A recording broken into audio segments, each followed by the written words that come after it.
میرا ٹائمز میں خوش آمدید. میں ہوں آپ کے ساتھ شمس تبریز قاسمی.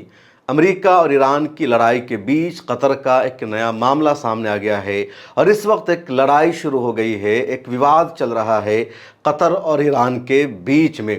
ایران نے الزام لگایا ہے کہ قطر نے اس کے 2 جنگی جہازوں کو حملہ کر کے تباہ کر دیا ہے اور 3 ایرانی پائلٹ قطر کی قید میں موجود ہے. ایران نے قطر کی سرکار سے مطالبہ کیا ہے ہمارے تینوں پائلٹ کو ہمارے حوالے کیا جائے ورنہ انجام اچھا نہیں ہوگا. ادھر قطر نے ایران کو جواب دیا ہے کہ ہمارے پاس یا ہماری قید میں ایران کا ایک بھی پائلٹ نہیں ہے. ایران کے ایک پائلٹ کی لاش ہماری سرزمین پر ملی تھی اور ہم نے اسے ایران کے حوالے کر دیا. ایران میں اس کی تجہیز و تکفین ہو چکی ہے. مزید جن 3 پائلٹوں کے بارے میں ایران کا دعویٰ ہے کہ وہ قطر کی قید میں موجود ہے، یہ دعویٰ سراسر جھوٹ پر مبنی ہے اور ایران ایک نیا وواد، ایک نیا تنازع کھڑا کر رہا ہے. ایران خطے کو، گلف کے دیشوں کو آپس میں الجھانا چاہتا ہے جو بے حد شرمناک ہے. اب معاملہ کیا ہے اس کو سمجھیے.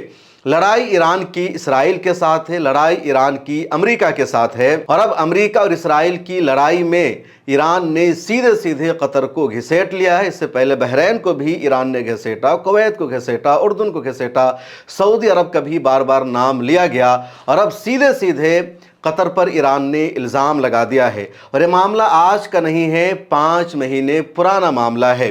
سوال یہ بھی اٹھایا جا رہا ہے ایکسپرٹس کی طرف سے، تجزیہ نگاروں کی طرف سے، کہ ایران 5 مہینے پرانے معاملے کو ابھی کیوں اٹھا رہا ہے؟ کیا ایران اب قطر پر حملہ کرنا چاہتا ہے؟ کیا ایران قطر کے ساتھ جنگ لڑنا چاہتا ہے؟ کیا ایران اسرائیل کے ساتھ جنگ لڑتے ہوئے، امریکہ کے ساتھ جنگ لڑتے ہوئے تھک گیا ہے؟ اب معاملہ کیا ہے اس کو سمجھیے.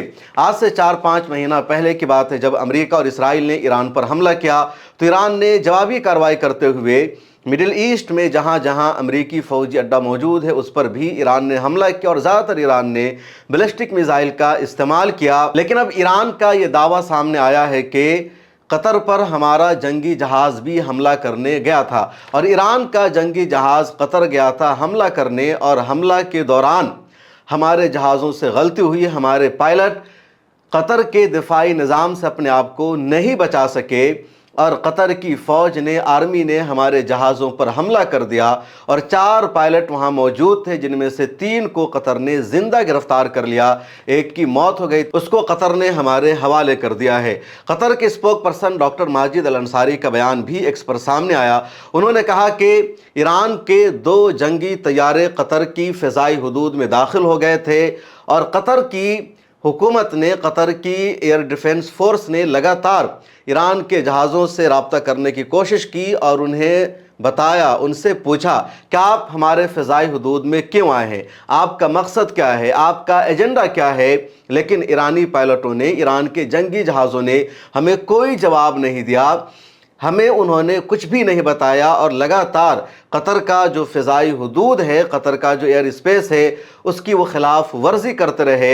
اس کے بعد قطر کی آرمی نے اپنی خود مختاری اور بین الاقوامی قانون کا احترام کرتے ہوئے ان دونوں جہازوں پر حملہ کیا اور وہ دونوں جہاز حملہ میں تباہ ہو گئے. جیسے ہی وہ دونوں جہاز حملہ میں تباہ ہوئے اس کے بعد قطر کی آرمی نے، فوج نے ریسکیو آپریشن کو شروع کیا اور صرف ایک پائلٹ کی لاش ملی، ماجد کاظمی کی، اور اسے ایران کے حوالے کر دیا گیا ہے اگست کے مہینے میں ہی اور ان کی تجہیز و تکفین ہو چکی ہے. اس کے علاوہ مزید 3 پائلٹوں کے بارے میں ایران کا دعویٰ ہے ان کی ہمیں لاش نہیں ملی ہے اور اسی لیے ہم نے ایران کے حوالے نہیں کیا. اب ایران کہہ رہا ہے، ایران کا دعویٰ ہے کہ وہ 3 ایرانی پائلٹ، جن میں سے ایک کا نام ہے جواد صالحی، دوسرے کا نام ہے عبدالمجید دشیان اور تیسرے کا نام ہے عمران بہروشیان، یہ تینوں قطر اور امریکہ کی قید میں ہیں.